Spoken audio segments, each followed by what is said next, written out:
but it is. There we are. And I need to make the mic mono. It is a mono, but it is not showing that. Okay. Well, if it's in one ear, wait, I can just hear it on my stream. This is a horrible introduction. Oh my God. Oh, look. It's mono. It's mono. Let's see. This is embarrassing.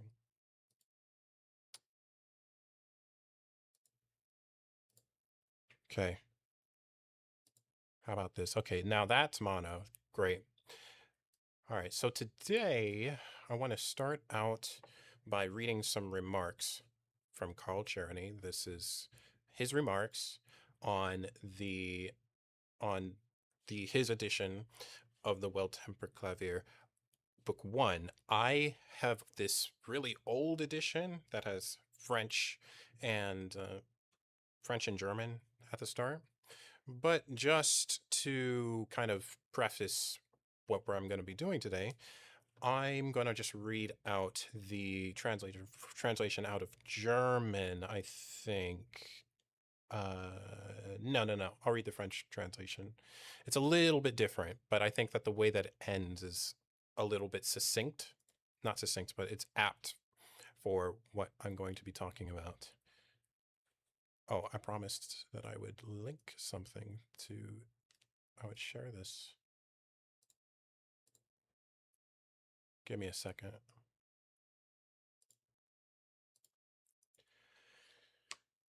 Okay, well, so it reads in full. In presenting the Well-Tempered Clavier by J.S. Bach, our principal goal has been to present this work in its entirety and integrity. To this end, we have compared the existing editions and scrupulously cross-checked them against the author's manuscripts. Fingering, one of the best marks of recommendation for this edition, offers the performer two serious advantages. One, to learn to hold the hands calmly even during the most complicated passages, to be able to bring out each voice independently of the others, and to obtain a tied and sustained playing. The performer will be rewarded for his perseverance by the solid effect he will draw from the piano as from the organ through a serious performance of pieces in several parts. To determine the tempo and expression of each piece, I relied on 1, the true character of each composition, 2, the manner in which memory still clearly presents to me how Beethoven played them, 3, the experience I have acquired over 30 years regarding this work, on which I have carried out the most diligent research. It goes without saying that pieces of a rapid tempo were not written except with the piano in mind. If, however, one wishes to perform them on organ, the tempo will need to be considerably slower. Finally, we would point out to those who do not have a metronome available that the allegro was much slower in Bach's time than it is today. Very important statement there at the end that in the German translation translates to where a fast tempo were prescribed. This is naturally meant only for the piano.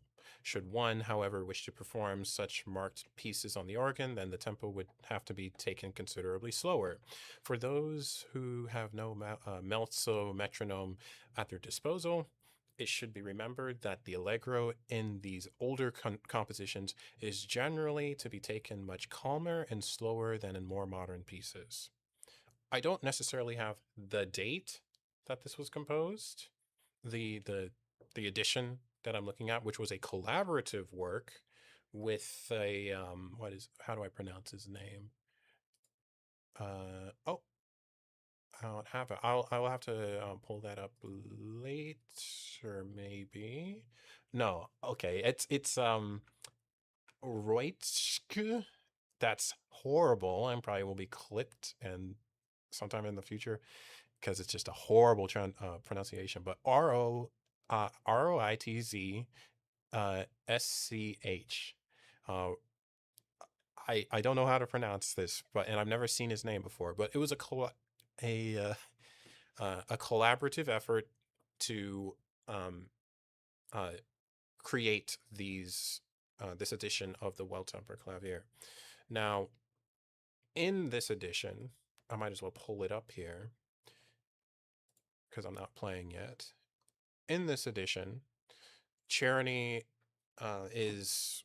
as he says in his introduction, pulls from the performance practice that he remembers of Beethoven himself to create metronome indications. I made a short about this like a month or so ago about how ridiculous this first one is. But the every single one of these tempo indications in this edition are utterly ridiculous. Just look at the first one here, quarter note 112, and it's going to reveal quite a bit about the problem. Now, this is, yeah, we can hear the metronome here. So 112 is going to say that each one of these 16th note groups in single beat is going to be played 1 and a 2 and a 3 and a, which is just an unbelievable tempo, right?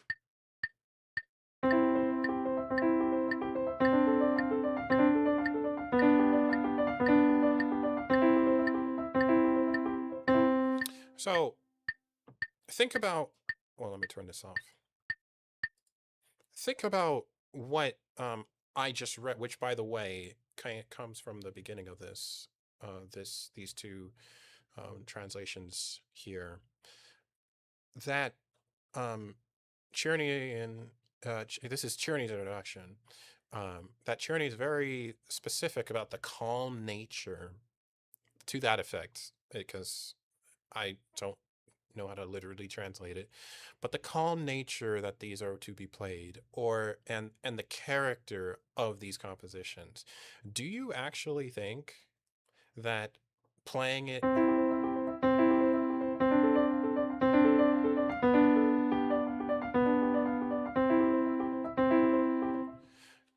that's inspiring some kind of character that we can discern, or is it's so unnatural and clearly not what he meant?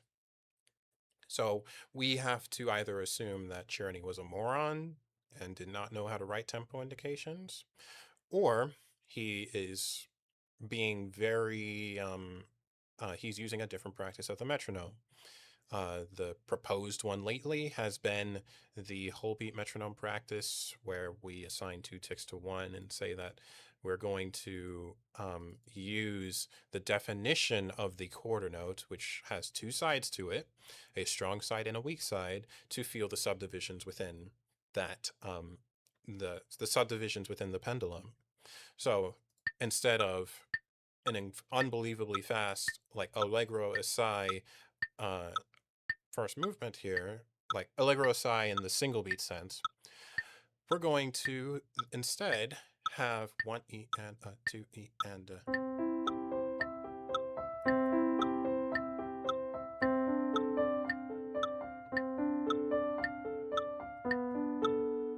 A much more recognizable interpretation of this piece. Just something to consider. There's, of course, hundreds of these problems that pop up, but I will now just play the rest of this before I get into the... I wanted to just start cold turkey with this, but I felt like the introduction was necessary here. There's this translation at the bottom that I didn't catch. I'm going to translate that while I'm playing it and see if there's anything relevant. But here we go. This is the well-tempered clavier. This is Prelude in C major in a whole beat tempo of Czerny's description.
didn't have the page turner. Sorry, guys.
Oh my gosh.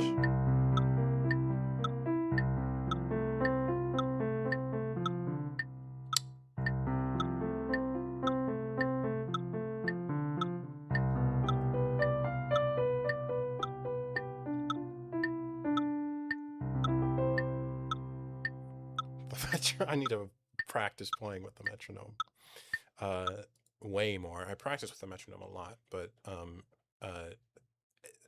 getting out of time like the collando at the end is just kind of silly. But it is just on its face just a way more comfortable tempo, and again, one that we're very familiar with.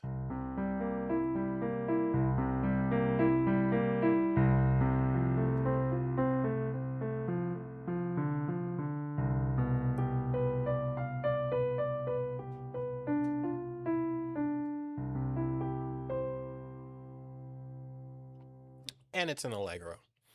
So that's it's a bunch of things. Let me see what the translation here at the bottom. It says all fingering numbers found above the notes refer to the outer and inner voices for the right hand, but the numbers placed below the okay, yeah. So it's just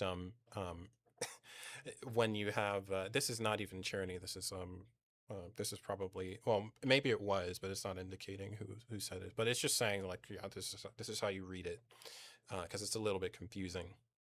So if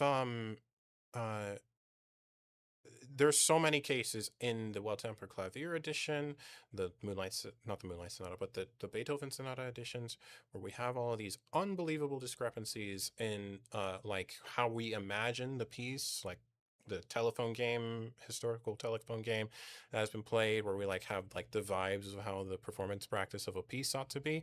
There's a lot of contradictions if we try to apply Czerny's tempo indications, and we have to kind of reconcile that fact, not avoid it, or just say that he didn't know what he was talking about. But that's not the main non-Czerny docket thing today. That was like barely non-Czerny.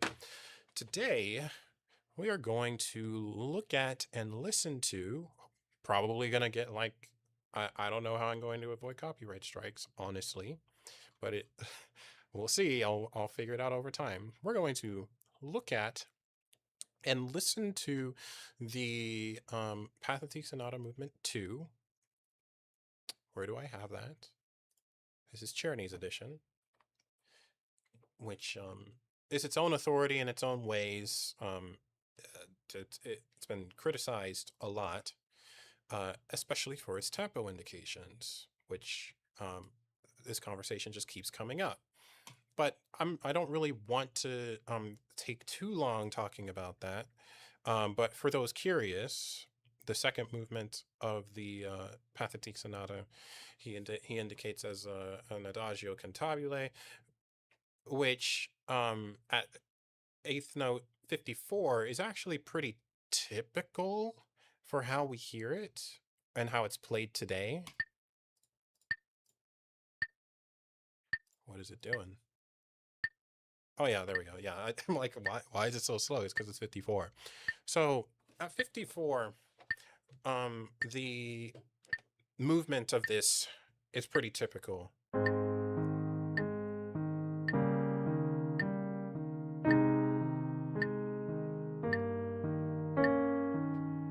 Right?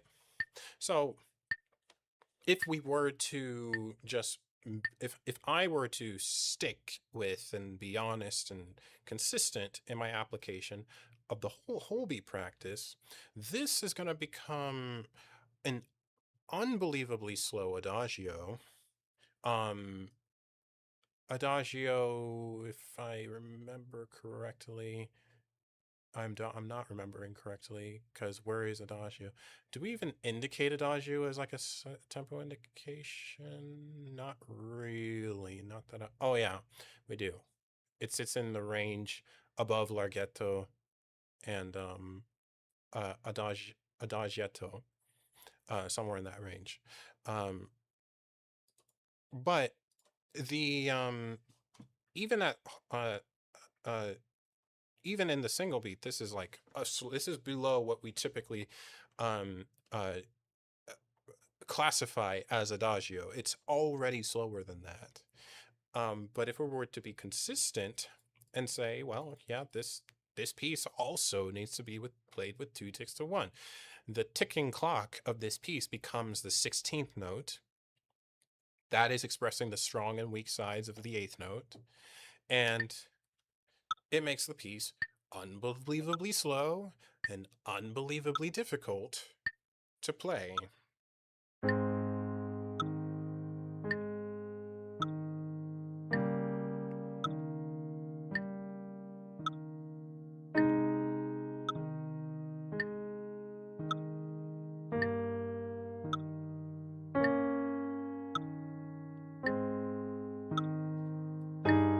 What am I doing? Forget my sight reading.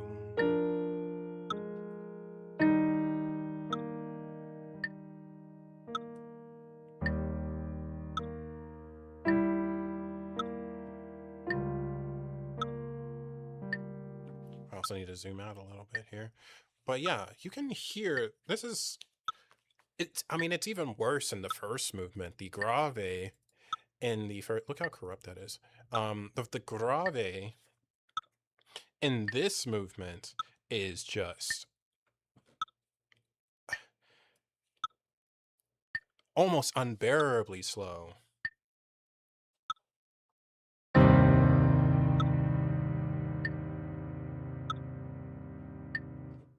Right? So that's 2 8th notes.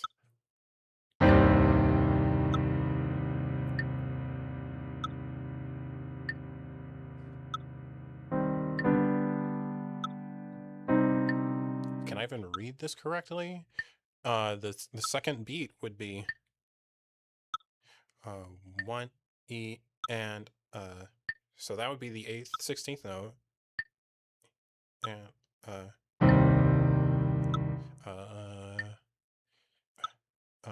1 E and 1 E and 2 E and so that's the 32nd note. There's 4 per half. So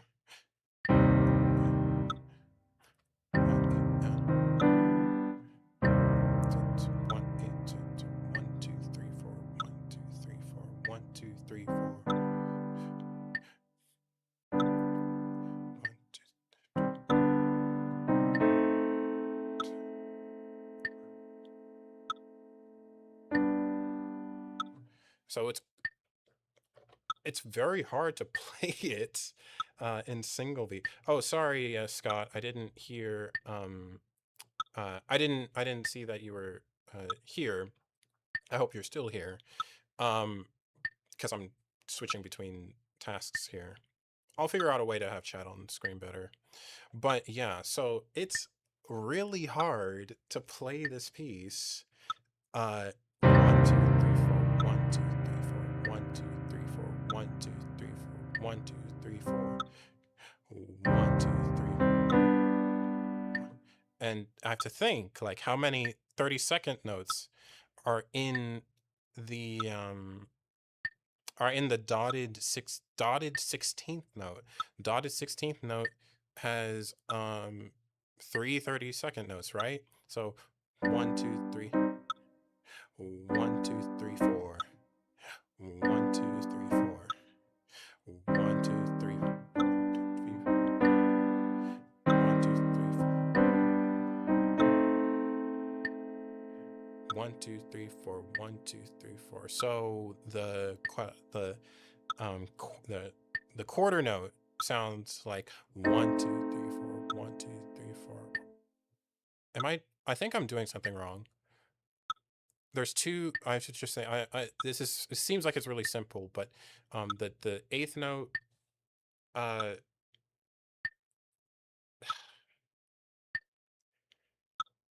okay.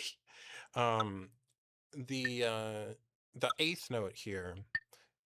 Again, we're entertaining this in whole beat here. So the eighth note is defined by the 2 halves here. So that means that the end of the measure is going to be 2 of these full halves, which means 1, 2, 3, 4, 1, 2, 3, 4, 1, 2, 3, 4, 1, 2, 3, 4.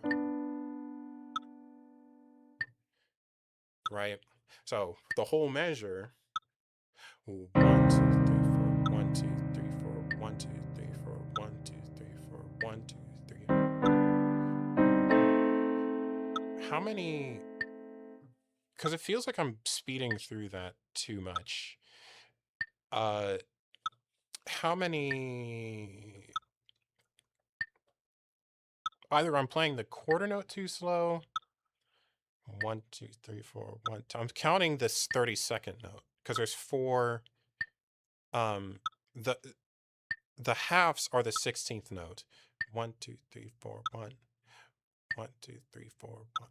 So on the 16th note, 32nd note group, yeah, I wish I could have this in one ear. I might have to turn it down if it's too loud. But we should all get really used to hearing the metronome. It's very important. The 16th note, 1, 2, 3, 4. We're counting to 4 twice here. I might just want to write it like this. 1 to 4, 1 to 4, because that is however many 30-second notes are going to be inside of the 2 the 2 eighth notes, which means we're listening for 2 of these counts. 1, 1, 2, 1, 2, 3, 4. Yeah, 1, 2, 3, 4, 1, 2, 3, 4. What am I getting wrong here? Eighth note, which has 2 groups of these 4s in it. There's 2 eighth notes and a quarter note. So that means we're counting 4 of these out. 1, 2, 3, 4, 1, 2, 3, 4, 1, 2, 3, 4, 1, 2, 3, 4. And that would be 1 quarter note. It's a lot of room in a quarter note, which means I'm gonna have to like do this instead then. Do this times 4 or something. So this next thing, the total count is probably what's getting me here, because I need to know, since there's 4 groups of 30-second notes, it feels like I'm missing something. Like all of this is beat 1. This is beat 2. And inside of beat 2, we have 1, 2, 3, 4. This is our first group. That's one group. 1, 2, 3, 4. 1, 2, 3, 4. So that means that this here, we have 1 to 4 here. We have 1 to 4 here. Is only half of a quarter note, if I'm getting that correct. It doesn't seem right. Half of a quarter. It would be. Yes, it's half of a quarter. Now, I'm going with that. I don't know why I'm getting this math wrong. Because if that's true, then this is beat 2 and beat 3 is like in the middle of this? Is it in the middle of this? Because we would still have 2 here, which would make it beat 3 like in the middle here. It doesn't make any sense. I hope I'm probably making a very simple mistake here. Wait, I'm gonna turn the metronome off for a second because I'm like, I don't know what I'm having problems with here. 1, 2, 3, 4, 1, 2, 3, 4. My first assumption is that there are 4 groups of 30-second. It's not an assumption. That's just true. There's 4 groups of 30-second notes in one quarter note, which means that we have a group of 4 here on the 16th note, covering Pathetique in whole beat and clarified a lot of rhythmic notation for me. Oh, great. I'll give that video a watch here, but I hope that kind of like part of the point of me doing it in this format is for somebody to come along and kind of see like someone toil with this to kind of see where how it can be figured out. But yeah, the rhythmic notation is I here's the funny thing. It's like when you do it in single, it's like a lot of single beat is carried by how we hear it. So I notice that every time I engage with something like the Bach partitas, I tried playing partita 2 in single beat. Not single beat, this is whole.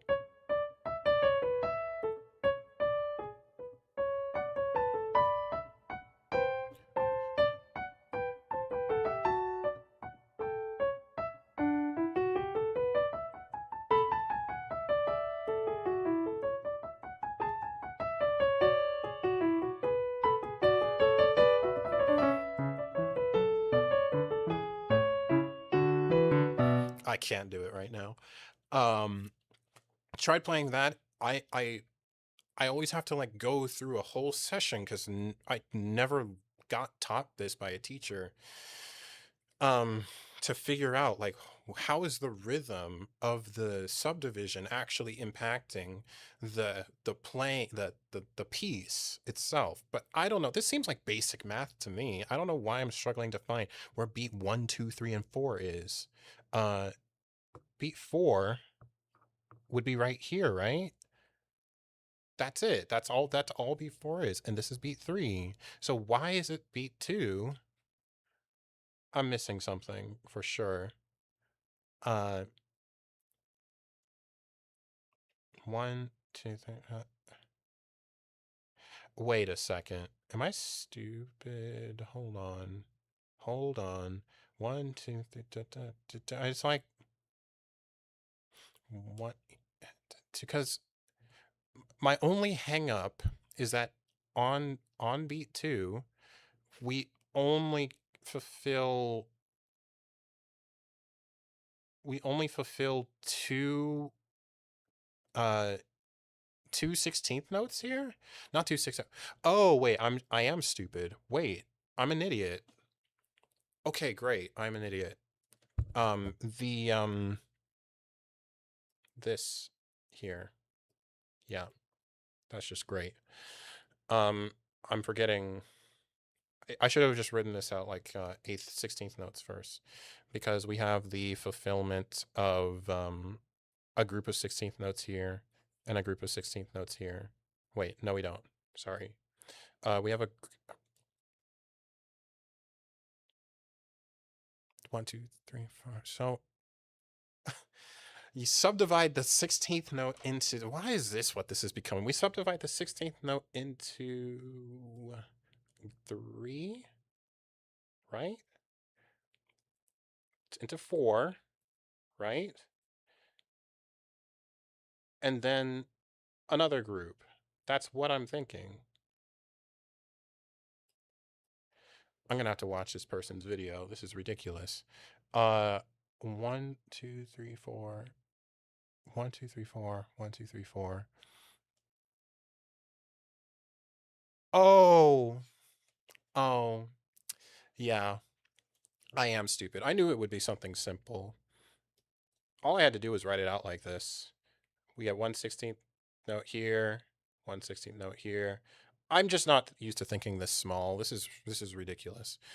So we just have the 4 right there. Okay. Yeah, so that makes sense. And then playing it again.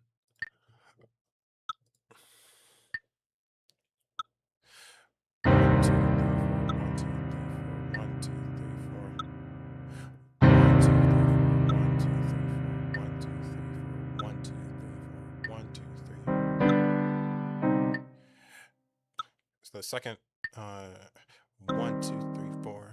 So 1 and 1 and 2 and 1 and 1 and.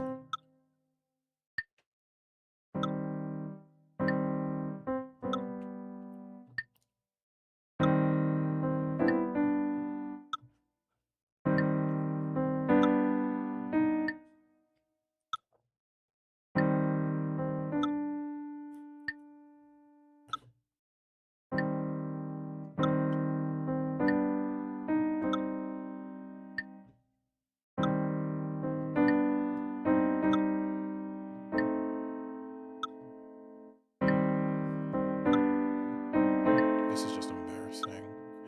1, 2, 3, 4. 1, 2, 3, 4. I'm counting too many, right? It would just be 2 groups. 1, 2, 16ths. 1, 2, 3, 4. So why do I have to write it out like this?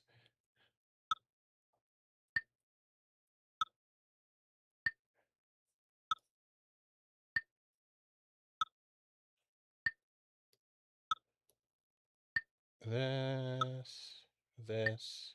So we have 2. So I thought I could just assume this. 2/16ths gives us 1/8 note here.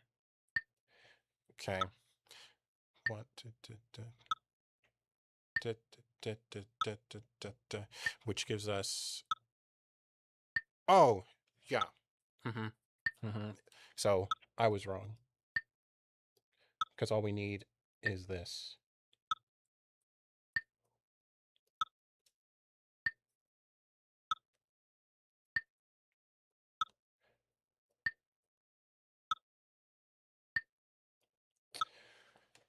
Right, that gives us 1,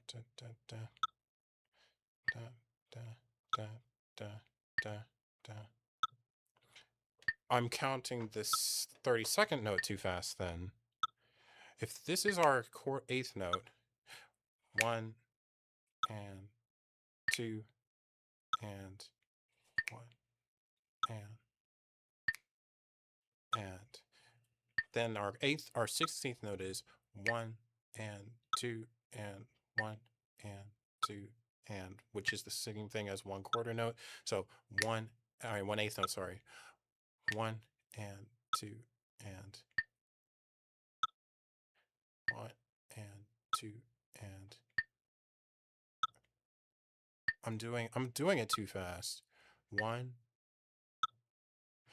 Oh my God. Okay. Wait. Oh, this is so stupid. Okay, I'm hearing the 16th note. I'm hearing the 16th note, so that means 1 and is the 16th note. I'm sorry if someone like figured it out 10 minutes ago, but I'm hearing the 16th note and 2 and so that splitting that would give the 32nd note. 1 and 2 and 1 and 2 and Okay, so that is 1/4 note, which means we only need, I mean, I figured out this side of it like a while ago, a few minutes ago, but I couldn't figure it out why my math was off with the metronome. So this becomes ×2. That's just funny. Uh-huh. 1 and 2 and 1 and 2 and. Okay, so working backwards, this is the 8th note. 1 and 2 and. This is the 16th note. 1 and 2 and. The 32nd note, 1 E and 2 E and 1 E and 2. Yeah. Okay. 1 E and 2 E and. I've also heard Wim's recording of this already, so I know how it sounds. I just needed to work it out myself. 1 2 and 2 E and 1 E and 2 E and 1 E and 1 E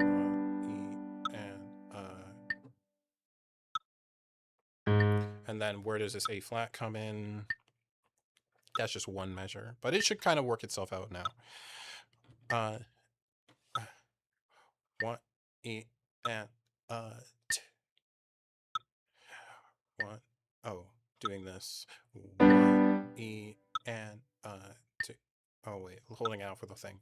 1 E and 2 E and 2 and 2 E and 3 E.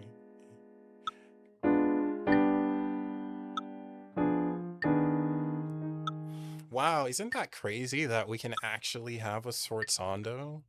It actually does it on its own when we hold it out for that long. We don't have to like vibe a forzando. Subitopiando, sorry. And 2 E and 3 and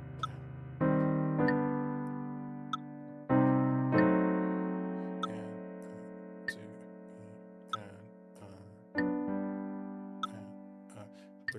E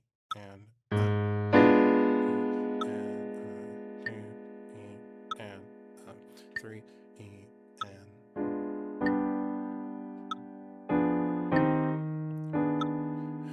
2 E and what's the next thing? And 2 E and 3 E and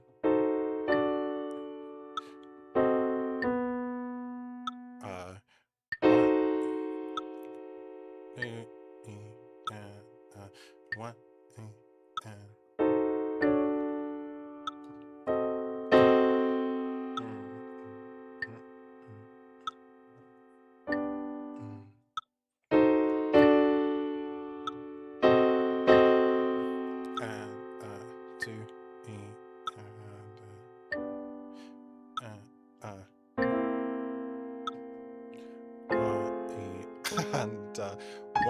E and okay, so now we have to actually have to count this. What a concept.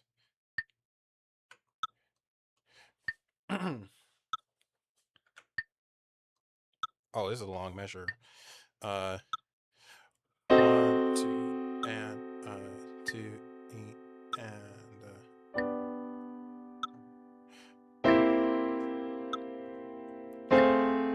why do I keep doing that? 1 E and E. Okay, now we're a subdivision smaller. If our 32nd note is 1 E and 2 E and 1 E and 2 E and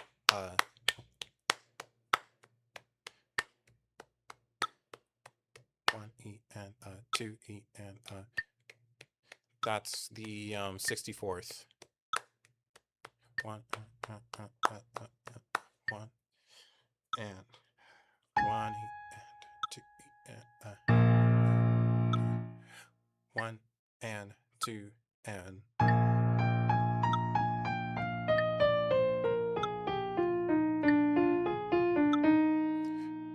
does that mean that the last is actually a subdivision?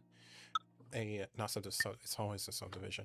Is it a pentuplet there?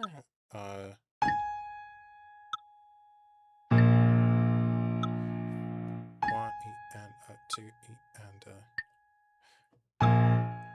two. Oh, sorry. One E and two E and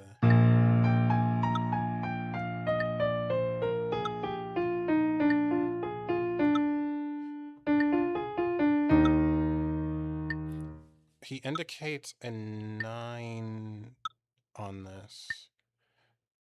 1, 2, 3, 4. Oh, so it's, oh my God, wait, am I wrong? 1, 2, 3, 4, 5. So this is a 128th?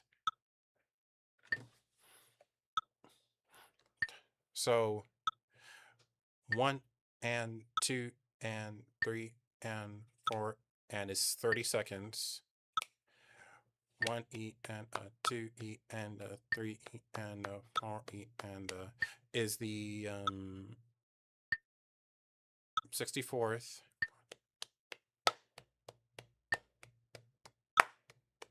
One and two and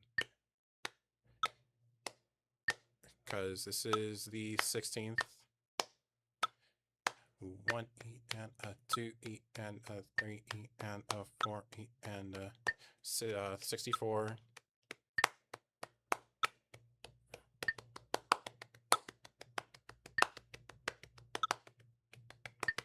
Would be the 128th note.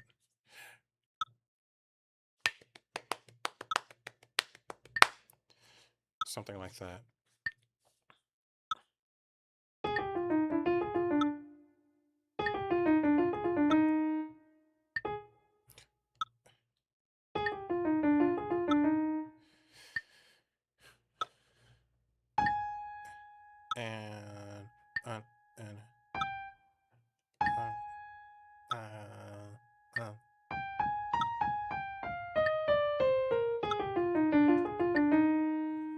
Uh-huh.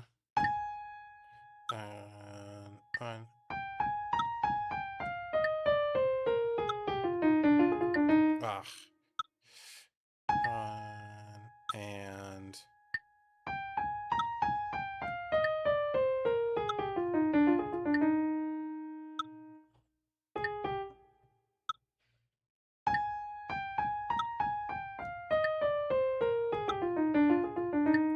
oh, okay.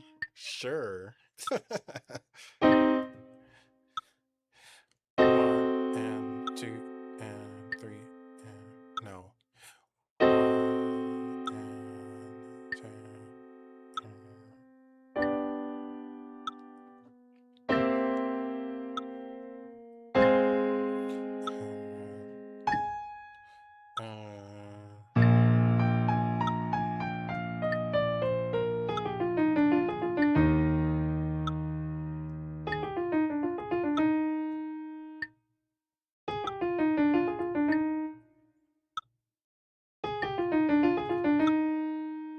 it's straight.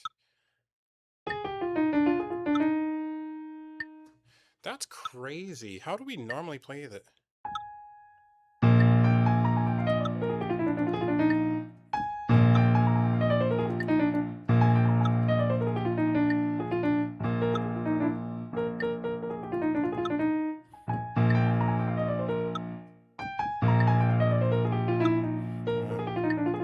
It's been a while since I played this fast. It's like not even counting at all. It's not counting. That's crazy. Okay, one more. 1 and 2 and 3 and 4 and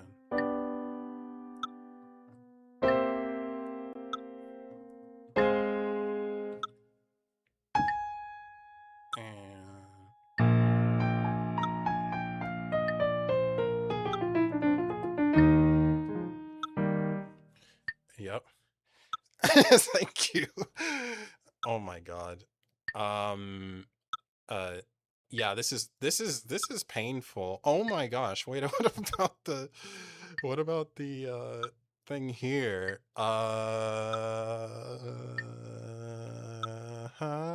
Okay.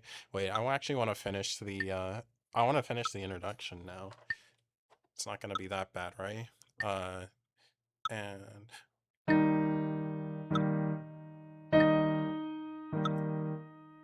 oh, we get a nice funeral march.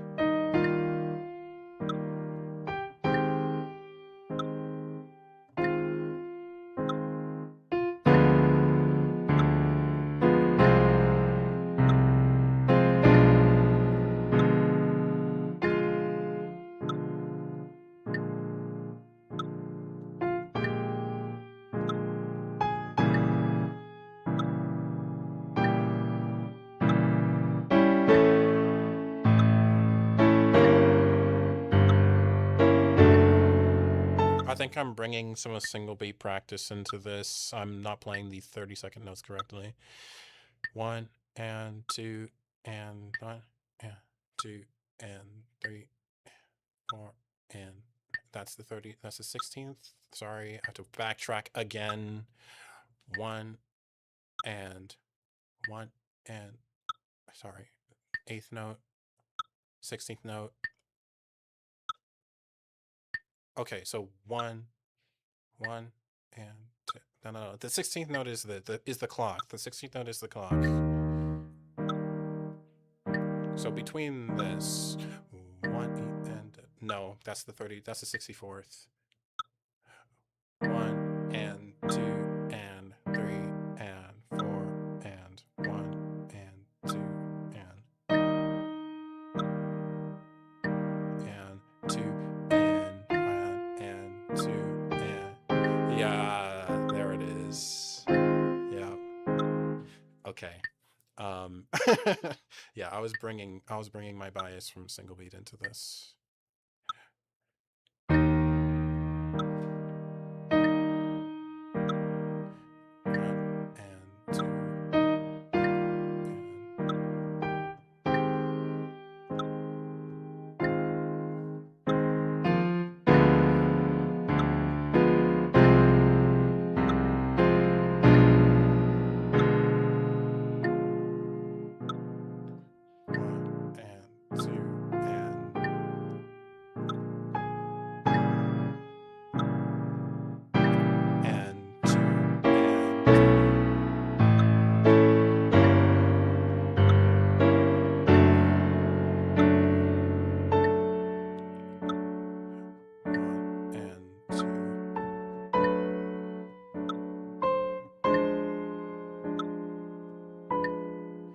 Oh, this is so much more convincing at the...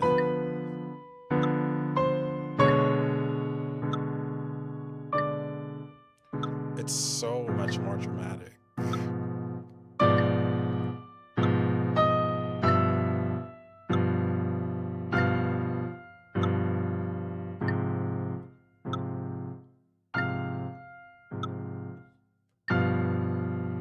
Oh, here we go, Nightmare.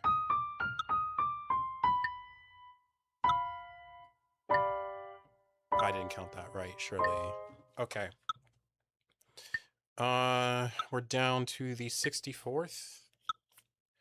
1 and 2 and that's the 32nd. 1 and 2 and I did count it right. 1 1 1.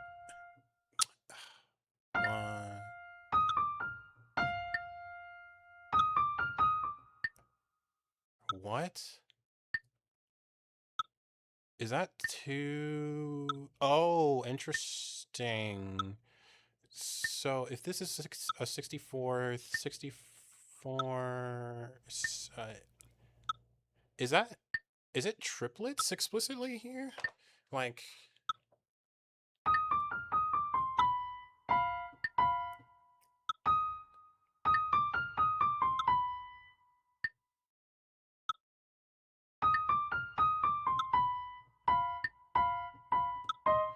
it would be something like And one. What? Really? That is how that would go. That is the triplet. Sextuplet. Okay. And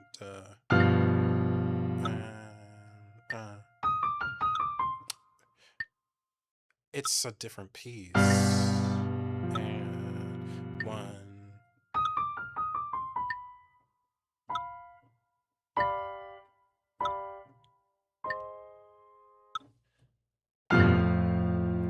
Yeah. Hold it through. And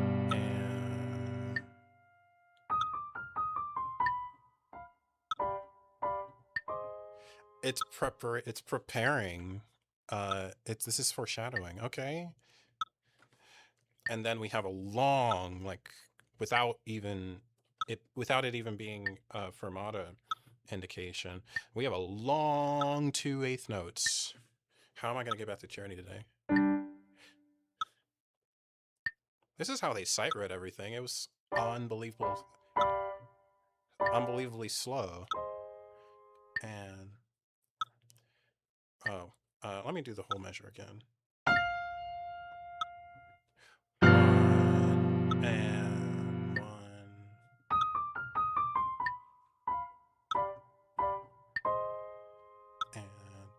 one. And one and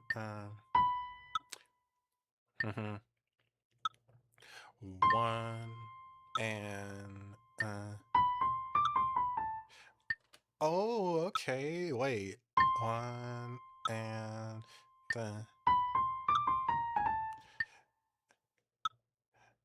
one and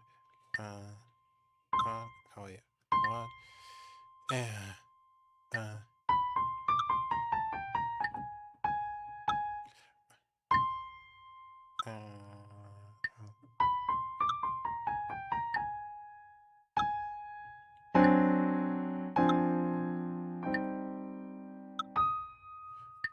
wow, this is such a cool.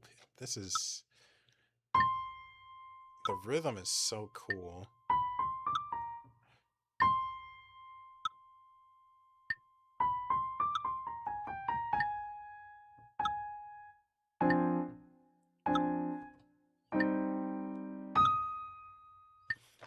And then he's going to embellish on the triplets, right? Or the sextuplets here, where we do a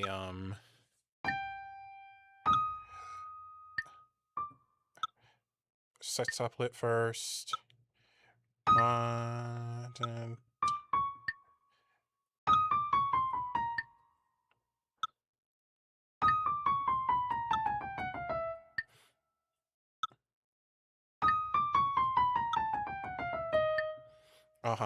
yeah.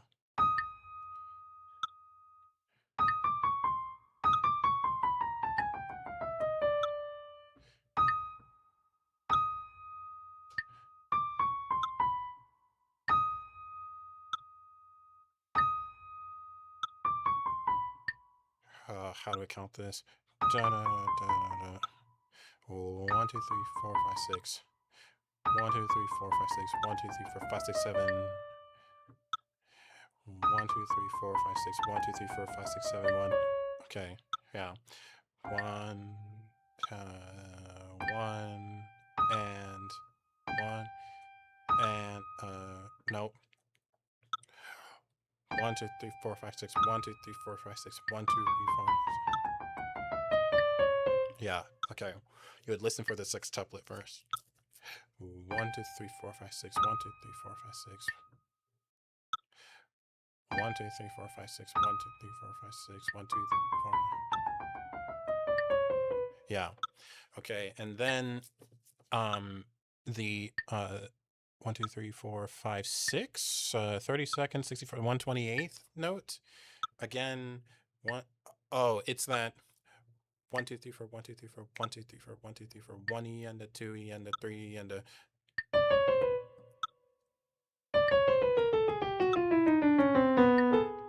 Oh my gosh, wait.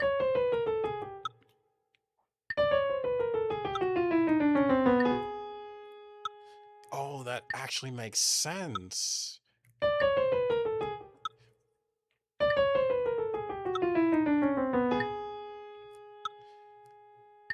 How do people play this any other way?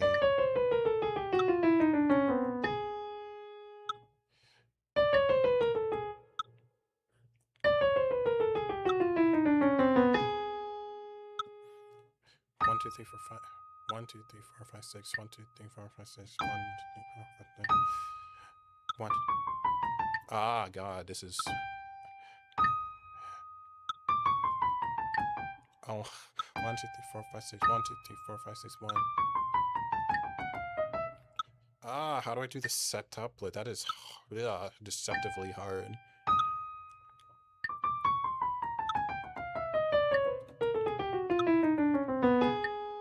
Something like that. 1 and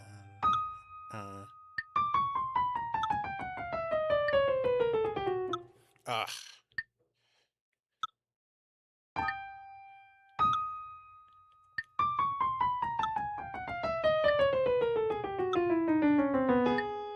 Ah, that was a little off.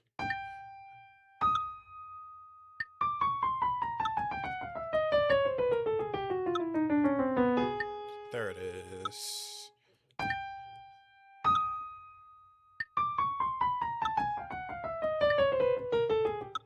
Oh, my fingering.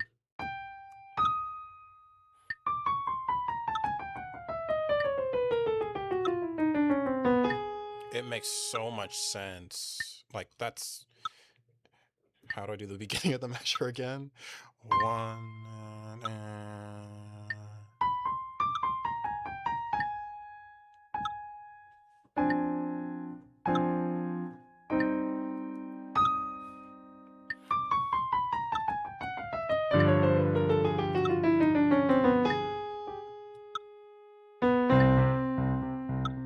Oh, yeah. This is I want to learn the whole thing now. This is very doable. I'll try the whole... There's no way I'm going to be able to, like, do all this counting correctly, but I'll try playing through the whole thing. The first page.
Ugh.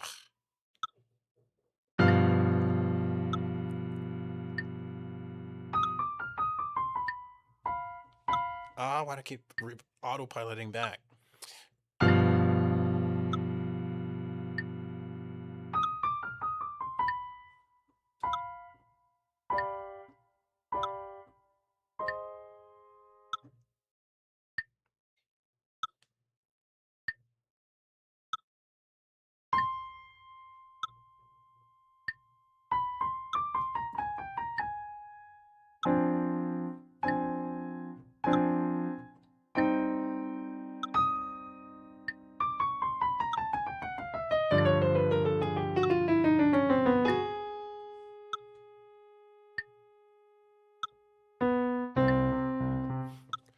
Okay, well, I didn't expect it to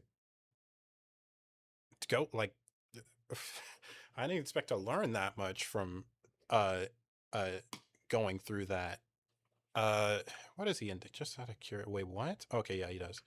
152. 152? Is that 152 or 132? I don't know. I'm not going to go through this section because I still need to record something today, but on the half note.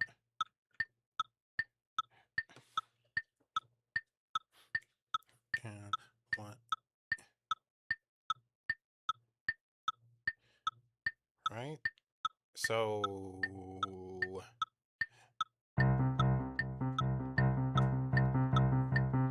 yeah.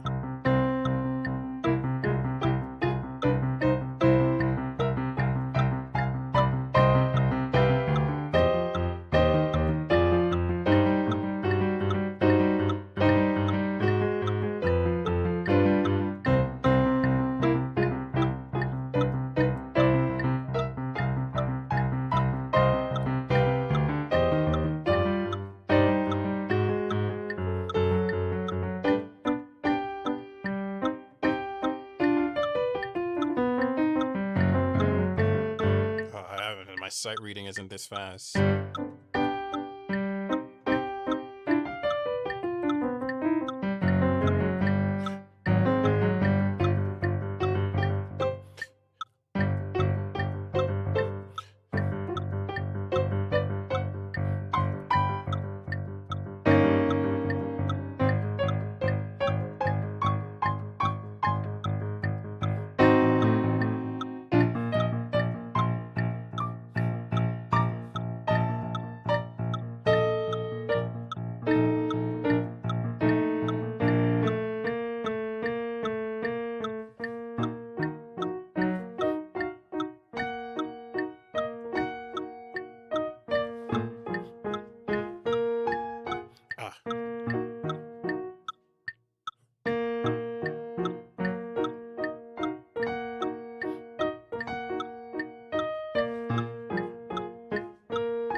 What? How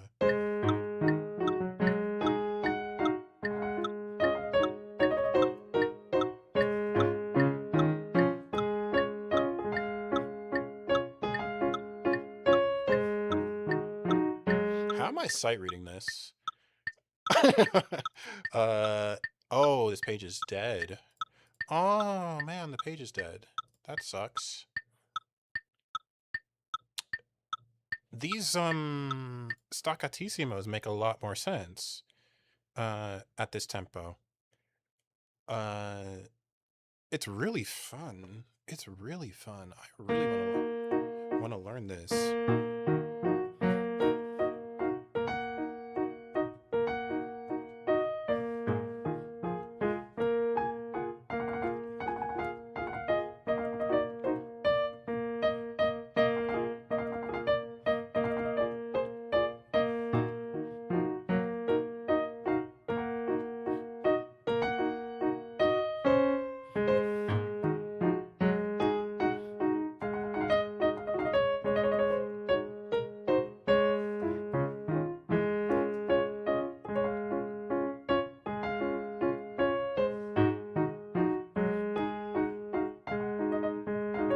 I'm playing it by ear. Whatever. I might have to learn this piece. Anyway, hopefully, I might cut this into a video actually to kind of go through my process of how in the world I like figured it out for myself. But I'll check out Music Genesis's video on it to see if they like just arrive. I don't know what format they're doing it in or anything. If they do it like, here's how you need to count this measure, or they're walking through it like I just did. What I wanted to actually talk about today, though, because that was, believe it or not, a tangent.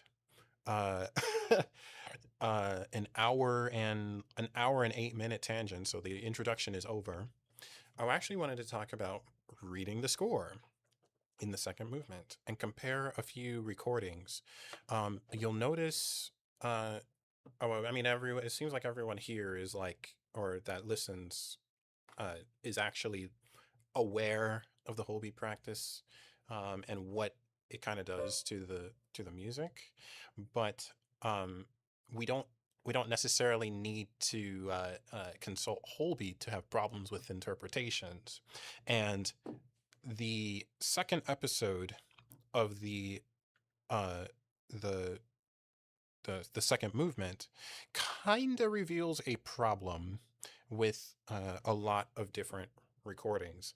I'm gonna keep them anonymous because I'm not trying. I mean, people here are probably going to be able to tell. Like if you're listening to it, you probably are going to be able to tell. I'm going to keep them anonymous, so I'm not picking on anyone. Everyone does the same thing anyway, so it's not like I'm singling anyone out. But listen to how people play the second movement of this piece. Not going to listen to the whole thing, of course, because then I'm really asking for it. But just this episode. We'll start with this one. This one's really famous, so people know this. Let's see if it's picking up any noise here. Hopefully it's gonna pick up my browser. Yes, it is. Okay, so I'm gonna pan around for the B section here. Not the B section, the second episode. Oh, I skipped right to it.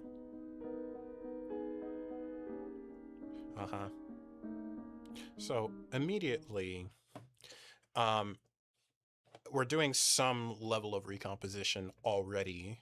The second voice, no, not the second voice, but the alto, the middle voice, we're kind of ebbing and flowing with it a little bit. This is extremely common in modern performance practice, and it's very ahistorical and kind of disrespectful, where we're kind of ebbing and flowing. We're kind of feeling the vibes here.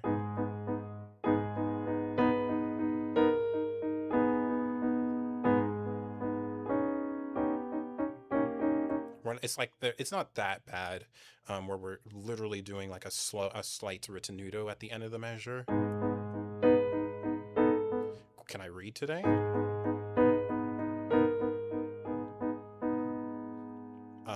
Into measure 2. I think I got it now.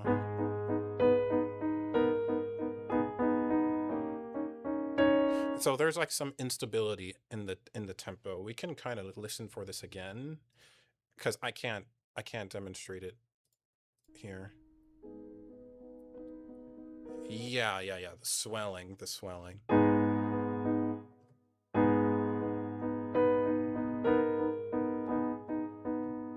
As if this is like some profound statement. But it's very drunken like. That's what it sounds like to me. um, the stability of the kind of persistent march is lost when we decide, you know what? It's a surprise. The first part of this section here, it's so profound that Beethoven is taking us down into this mysterious territory, and therefore I'm going to be like, oh, it struck me like this.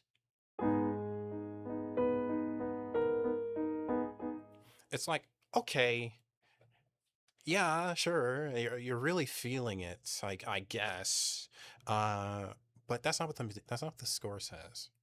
That's not even what like the events of the piece are implying. The events of this piece are kind of like melding into each other. If we even take something like Czerny's tempo indication for any sort of like if we want to respect that, like nobody's respecting the tempo indications of these early editions. Yeah, over pedaling. Yep, yep. Over pedaling. Very, very, very common. But if we're going to respect Czerny's tempo indication here, which is indicated, oh, yeah, I closed it. Yep, great. Closed it. Give me 10 seconds. 10, 10. Uh-huh. Yeah, yeah. Come on. Okay. Czerny's tempo indication, eighth note 54, right? Which sounds like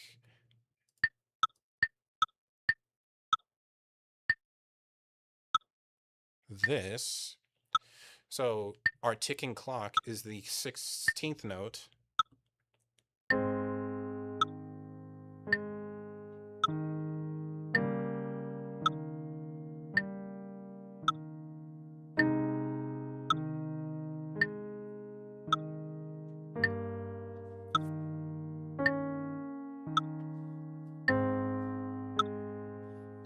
Oh, ooh, my reading. Ooh, it's so bad.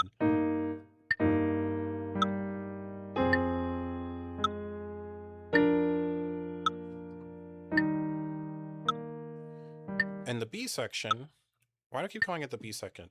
In the second episode,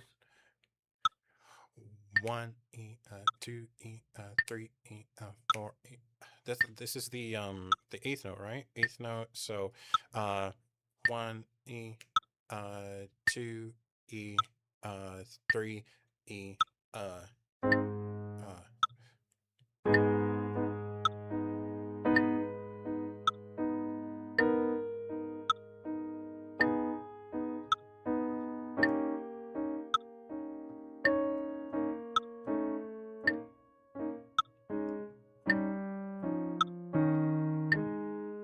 it's so orchestral.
I can't do the whole section. Come on.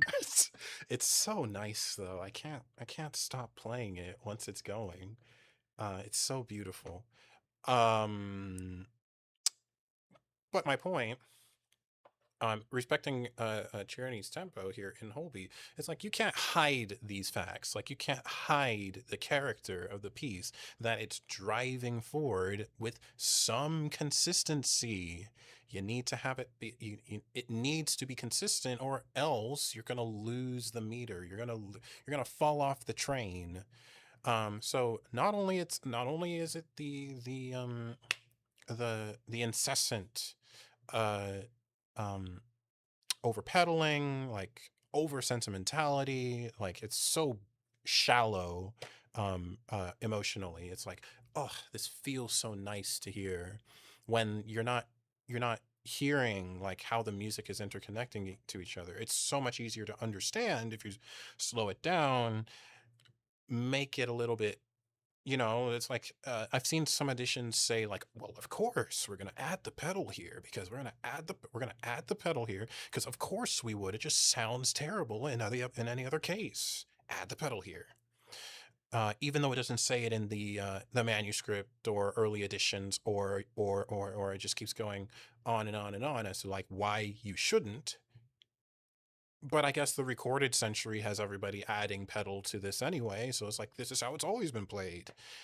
Um, but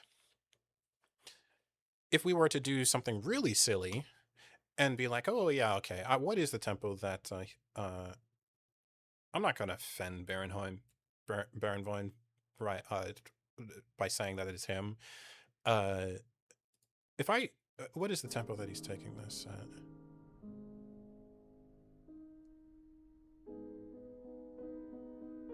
So it's square on one.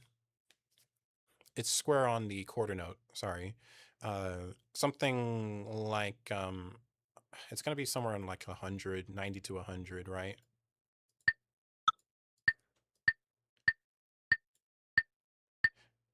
No, way slower. Oh my god, I need to get better at that. 1 2 3 1 2 3 70. Strict adagio, like strict single beat adagio.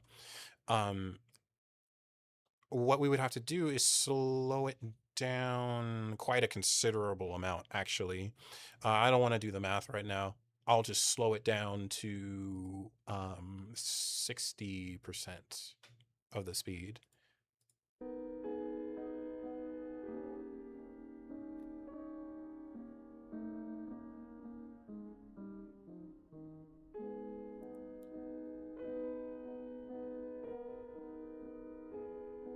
It's almost like, it's almost anxious.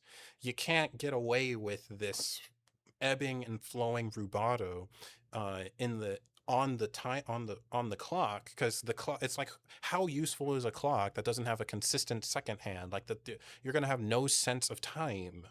So this is like an unnatural sound too, because nowhere in nature, the pendulum being a natural object, does this exist. So again, we're just paving over the composer's intention, in my opinion. Let's listen to another one and stop picking on him. But it's all the same. It's all the same. How about Long Lungs? That's slowed down. We'll just do two more.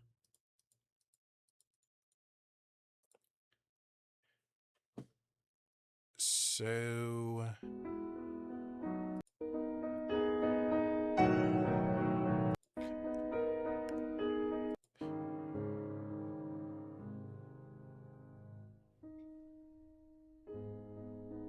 it's the same thing. It's like all these people hear each other play and are like, oh yeah, that's how we do it.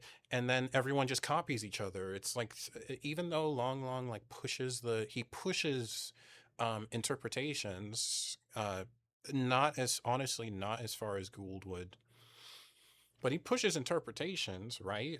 But when it boils down to it, it's like, yeah, we can kind of hear echoes of other things and kind of idioms of how it's um rippled in performance practice in even Long's recording. It's two different recordings, same figure.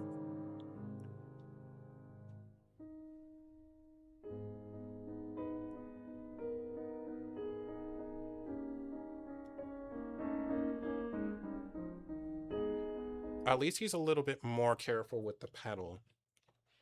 But that's yet another case. There is no pedal indication, so there's no argument there. But let's listen to one more. One that's a little bit further down. How about this? I haven't listened to this one yet. Surprise me, please.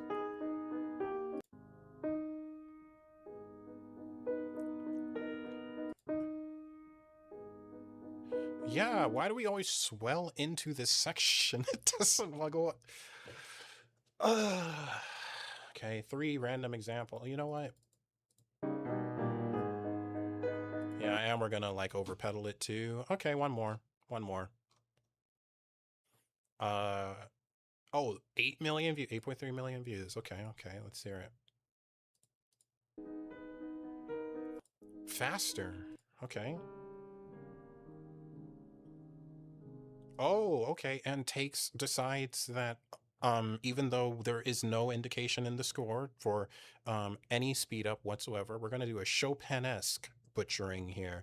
We're going to transpose some kind of we're going to change the tempo here for no indicated reason.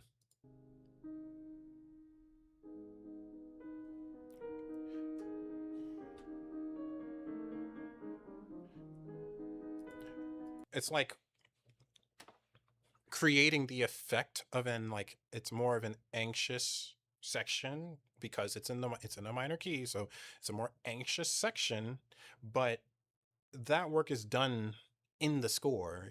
You don't need to add anything else to it. And it would be fine if it was like, oh yeah, well, everyone does something different. Let everyone do something. Let everyone perform. We don't have to be so dogmatic about the about interpretations or anything. How how do we come to the if we have so many different people playing it and doing these recordings of it, how are they all ending up sounding the same? How do they all end up with the exact same imitations of each other?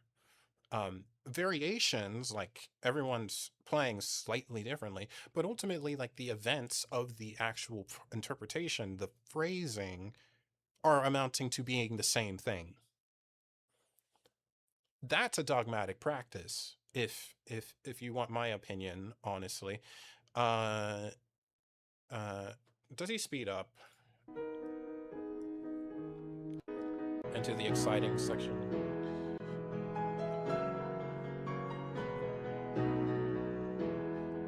Oh, that's crazy. We slow down to whole beats in the uh at this conclusion. But it's okay, whatever. We get the point. Like the performance practice is very shallow. It's very like the modern performance practice is very shallow, despite the fact that we tend to profess some level of freedom in interpretation now, more so than they did in any treatise that I have written from the 19th century. Um, but ultimately, it's a game of telephone, and everyone's just doing like iterations of the same thing. But anyway, uh, it's like it's a criticism of Moonlight Sonata, not as the music, because I'm glad I kind of went through this exercise at the start here to like break down the score, desert island style, where I've never heard the piece before. I'm assuming like there's a practice of the metronome that makes sense here with the tempo indication, and then going downstream of that and then discovering a whole new piece in it. So I love this piece more so than I did at the start of this stream. But the criticism, like most things, the Czerny Sonata recordings, I mean that list is just infinite. Everything with Czerny, Czerny 740. Yeah, do you think that Czerny was having his students injure themselves? Really? It's all these little problems that need to be solved. Anyway, I haven't done any practicing today. My shoulder is already killing me. And how long have I been going?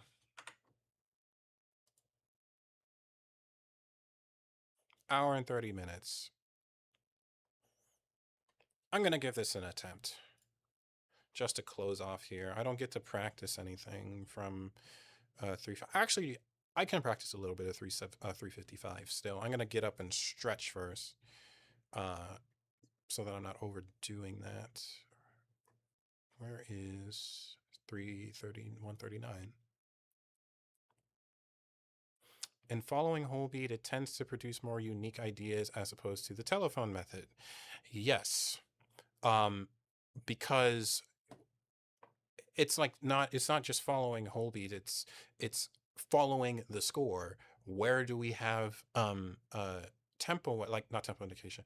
Where do we have pedaling indications? Nowhere. There's no pedal indications anywhere in the piece.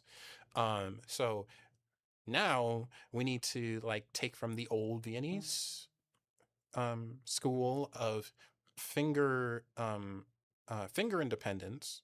All those finger independence studies that we find useless now. There was that Juilliard guy. He likes to profess himself as the Juilliard pianist, and his criticisms of random techniques in shorts. His videos are interesting, but one of the things that he said in his first video was we do not do finger independence techniques like stuff like you would see in Opus 802 here. I have a student on this right now, number 9 through 12 in Opus 802. These kinds of practices.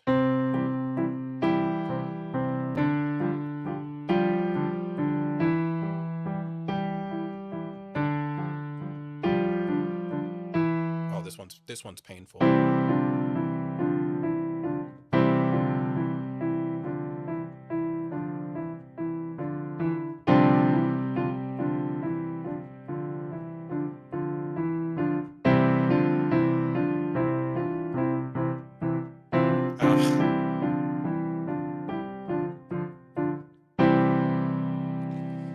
So he was like, we don't do finger independence exercises like this anymore. We do the didactic stuff now. Like for 10-3, you would do something like, to practice 10-3, you would do something like that. He didn't do this example, but I've seen other conservatory slop stuff, like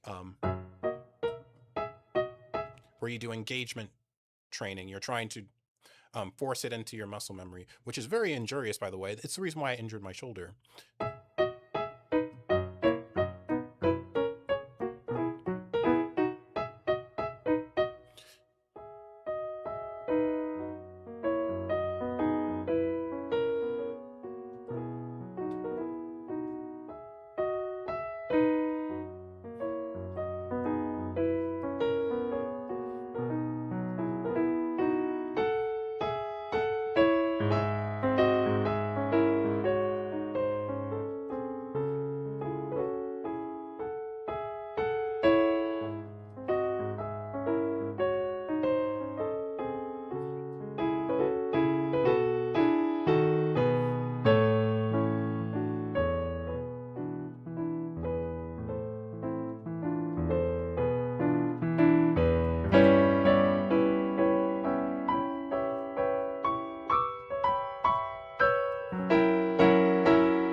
Still, what the heck? Do I still have the thing? I'm ready to perform Chopin Mazurka Opus 24 number 2 in finger independence. Yeah, isn't that something? When you don't play it without, when you play these pieces in single beat without the pedal, it's like, ugh, this sounds horrible. It sounds terrible. Do I still have the thing here? I say? Ah.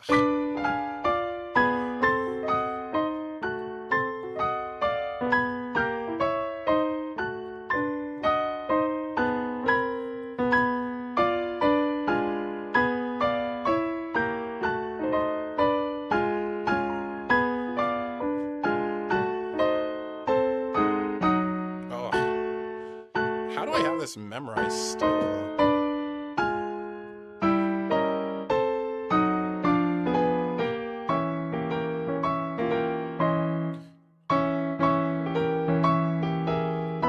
I don't have that part memorized apparently. But when I was trying to practice that in whole beats, it was like, man, I have to actually figure out what the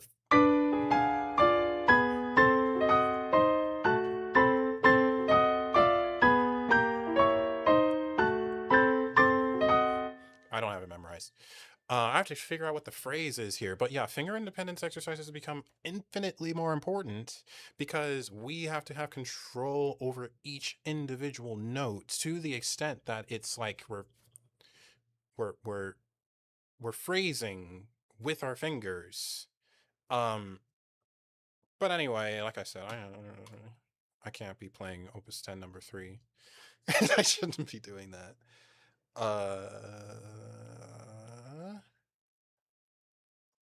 I'll get up for a second. I need to stretch, and then I will try a recording of 149 number 54. I'll just pull it up here.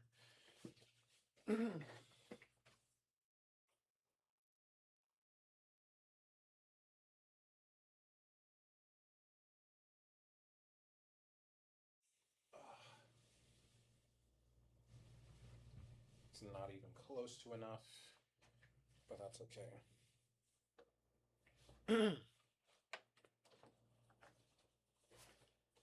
Okay.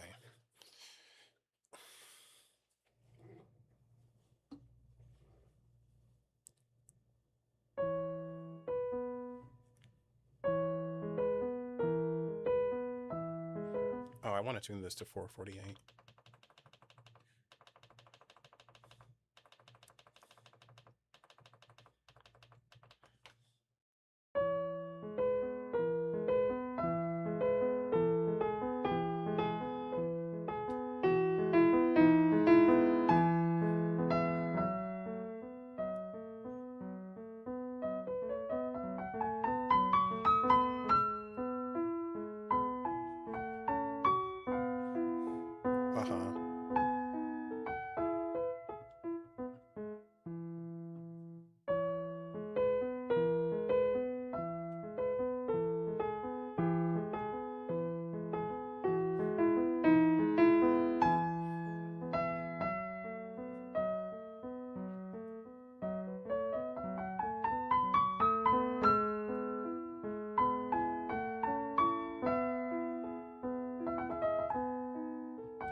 It's that transition into the fourth and fifth measure.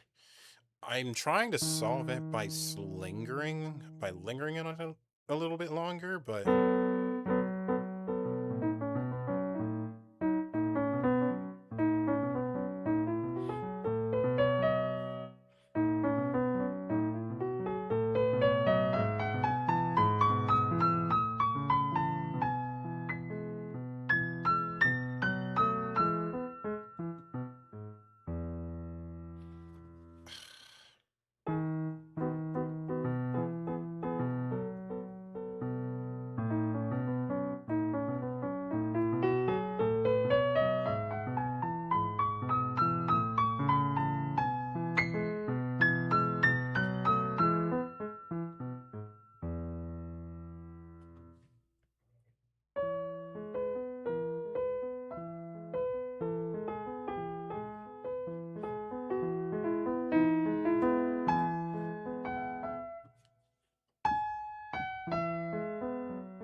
give it one more run.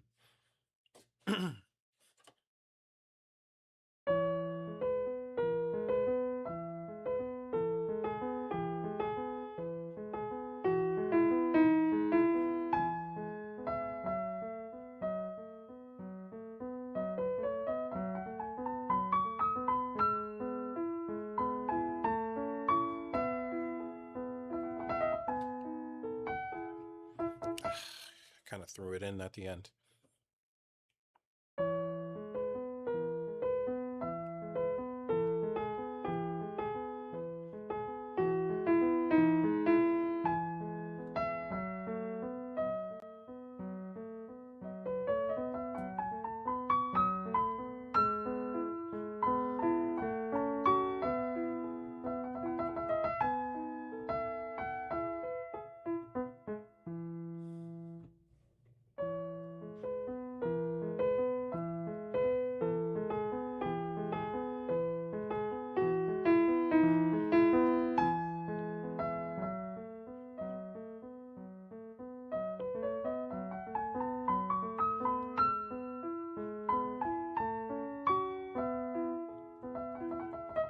Ah, God, I need to stop trilling it.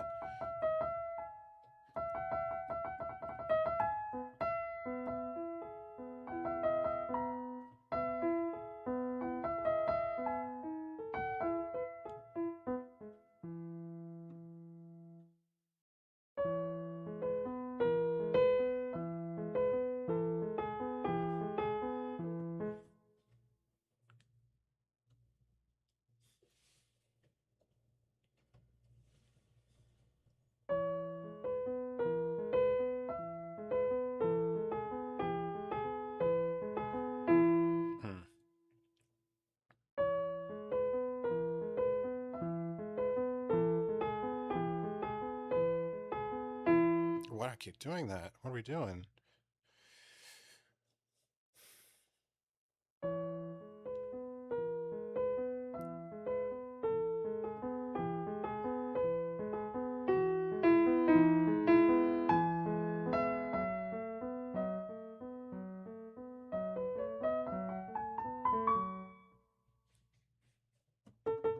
The nightmare of recording, ladies and gentlemen.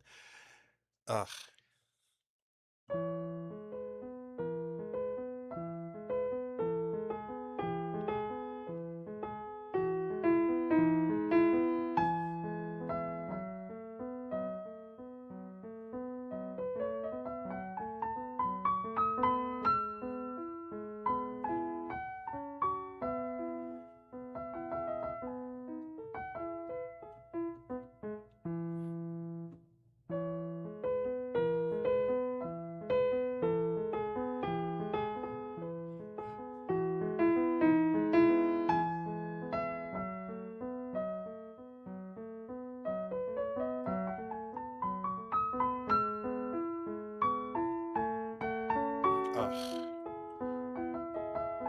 How is my fingering here? It's just weird. But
cannot switch back to 3/4. I can't.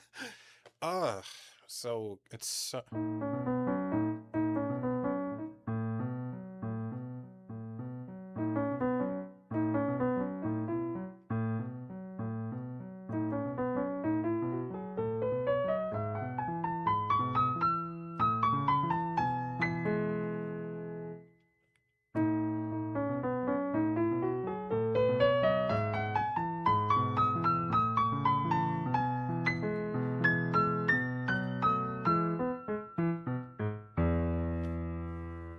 Can't believe this. I said one more, and I need to make it one more. But I need to... I wish I had this done. Yeah, calm.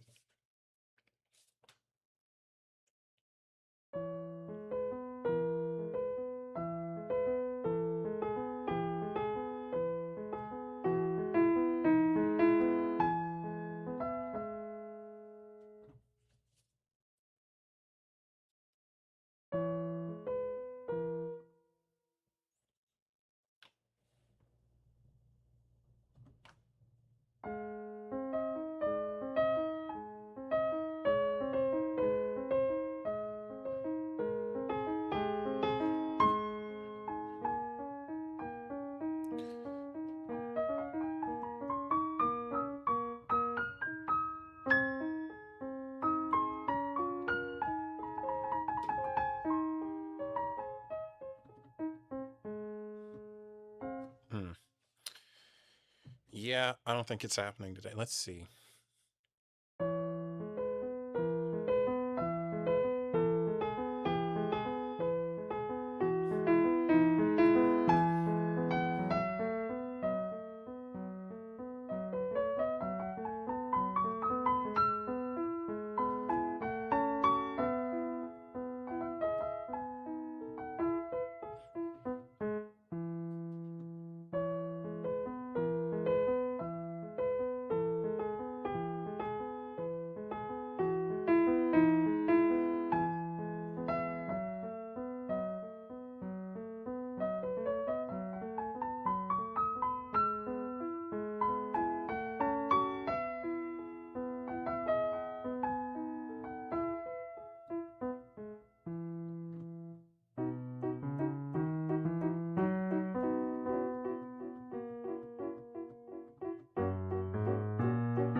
Yeah, looks like I'm going to be recording that tomorrow. That's still not happening, but that's what happens.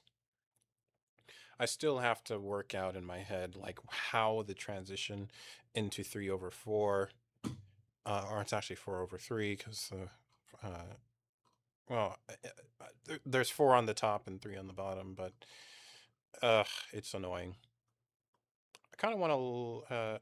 I still want to look at Opus 400. Oh, not 400. I don't have time for that. I'd have to commit a whole day to do 355 and 400 in the same sitting. But I really wanted to talk about Pathetique today.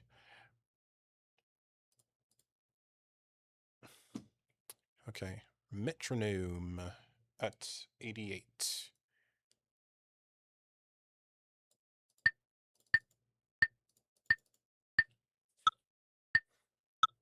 One, two, three.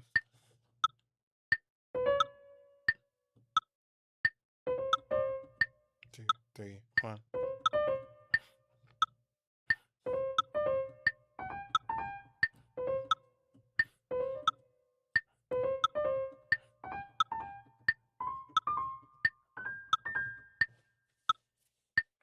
Build build it up to that.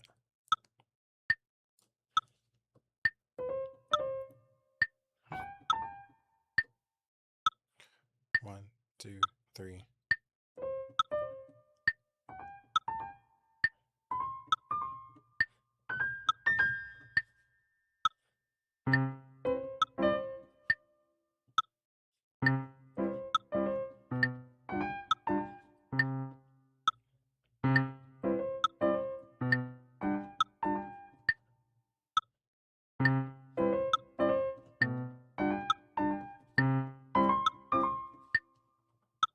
Yeah.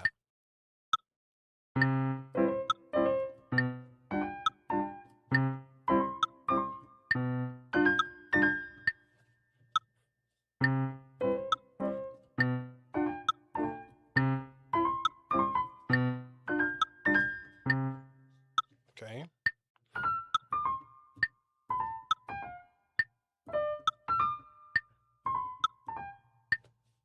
Yep, circles back.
Yep. Nice talking to you, Scott. I hope maybe I can actually speak with you someday. I'd love to share some my thoughts with you over Discord if you ever want to have a formal chat. But yeah, I always appreciate your comments. So I'll see you whenever I see you.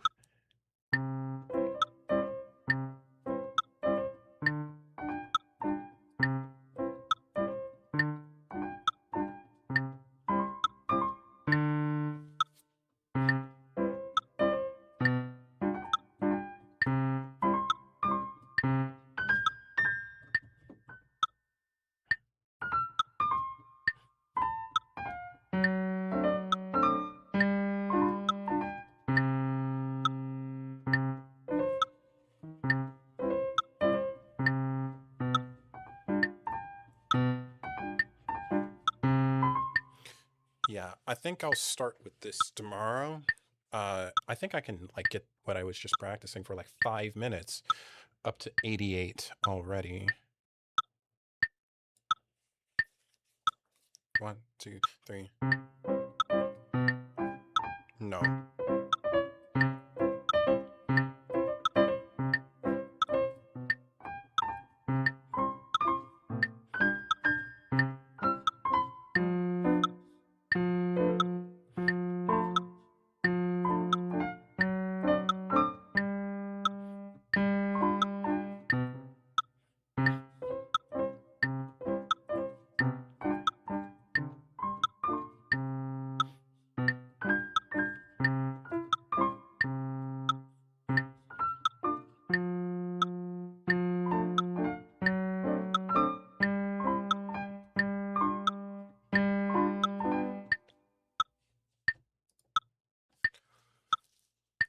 Yeah, I'll start with this tomorrow. Probably do another analysis breakdown just to look at another new Beethoven sonata. But yeah, I need to give myself a break here. I enjoyed the chat. If you're ever listening on a VOD, I am live the same time every day, 5 p.m. Pacific, and plan on doing a lot more with other people on this channel.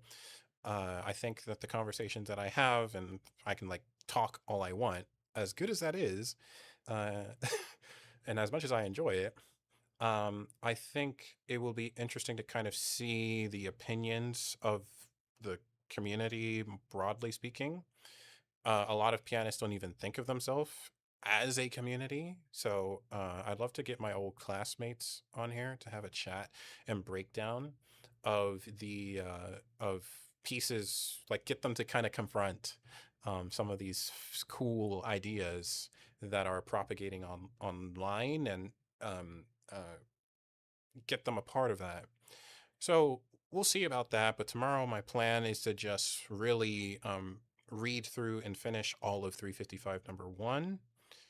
Not like finish it at the tempo, because this is kind of all over the place. But get it playable so that I can like start moving it up to speed and then start working on number two. And yeah, it was good. If you were here lurking, oh, could you share your Discord? Could I join in? Um, hmm. I don't have a Discord channel for this for this YouTube channel yet. I am in Freusen's server. I'm not sure if I can add you to it. Freusen or Fruisen, I don't know how he pronounces that. Yeah, I need an invite permission. He does a lot of rare scores. He has that YouTube channel. If you look up like Opus 756 of Czerny, you'll find him.